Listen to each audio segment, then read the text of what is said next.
Assalamualaikum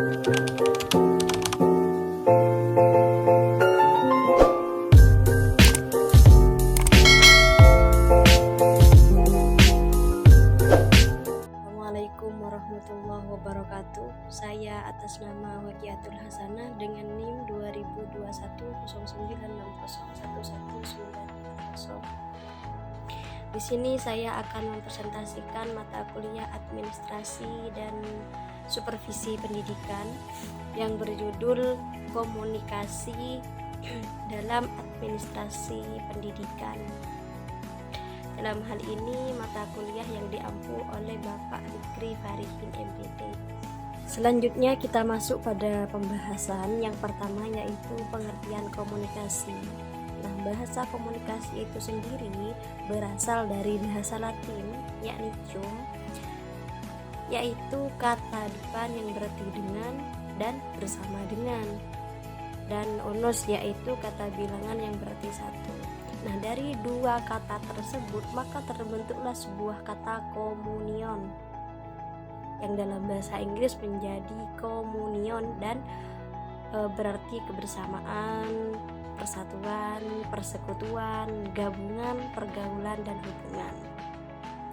Komunikasi ialah hubungan antara dua arah manusia dengan menggunakan bahasa atau penyampaian dan pengiriman dan penerimaan pesan atau berita antara dua pihak atau lebih, sehingga pesan tersebut dapat dipahami. Selanjutnya ada unsur-unsur komunikasi.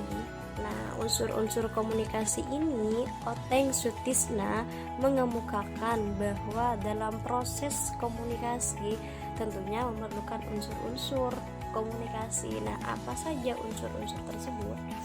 Yang pertama, harus ada suatu sumber, yaitu seorang komunikator yang mempunyai sejumlah kebutuhan, ide atau informasi untuk diberikan.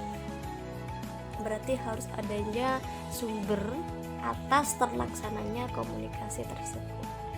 Yang kedua, harus ada suatu maksud yang hendak dicapai dari komunikasi itu sendiri, yang umumnya biasa dinyatakan dalam kata-kata, perbuatan yang oleh komunikasi itu sendiri dihadapkan akan dengan harapan bahwa hal tersebut akan dicapai dengan adanya komunikasi tersebut. Terus yang ketiga, suatu berita dalam suatu bentuk. Nah, diperlukan untuk menyatakan fakta, perasaan atau ide yang dimaksud untuk membangkitkan respon di pihak orang-orang kepada siapa berita itu ditujukan. Selanjutnya yang keempat, harus ada suatu saluran yang menghubungkan sumber berita dengan penerima berita. Intinya harus ada jalan antara si pembuat berita dan si penerima berita. Yang kelima, harus ada penerima berita, akhirnya harus ada umpan balik atau respon dari pihak tersebut.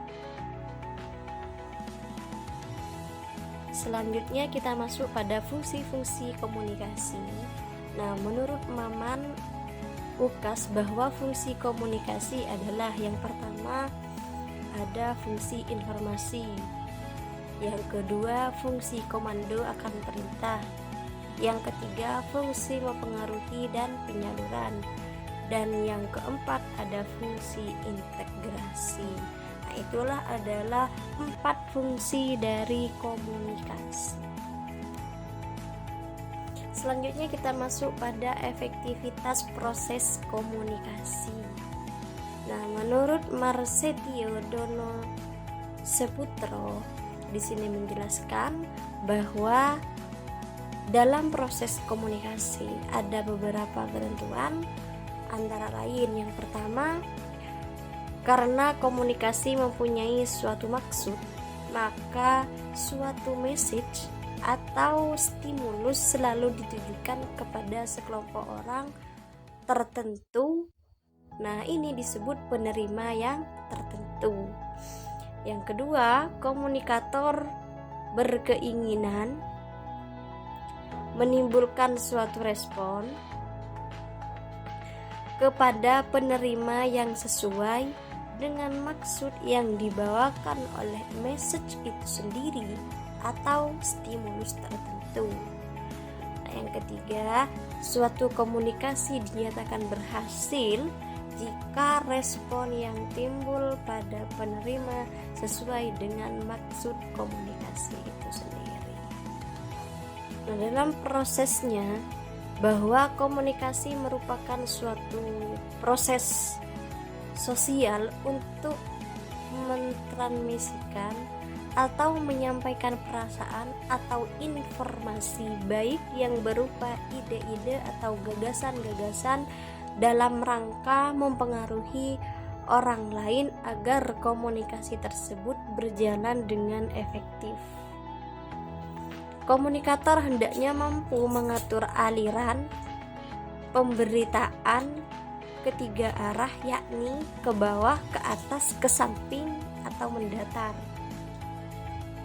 Dalam struktur komunikasi harus adanya suatu jaminan informasi dan pikiran-pikiran akan mengalir bebas ke semua arah yang diperlukan, baik itu ke bawah, ke atas, ke samping, ataupun mendatar.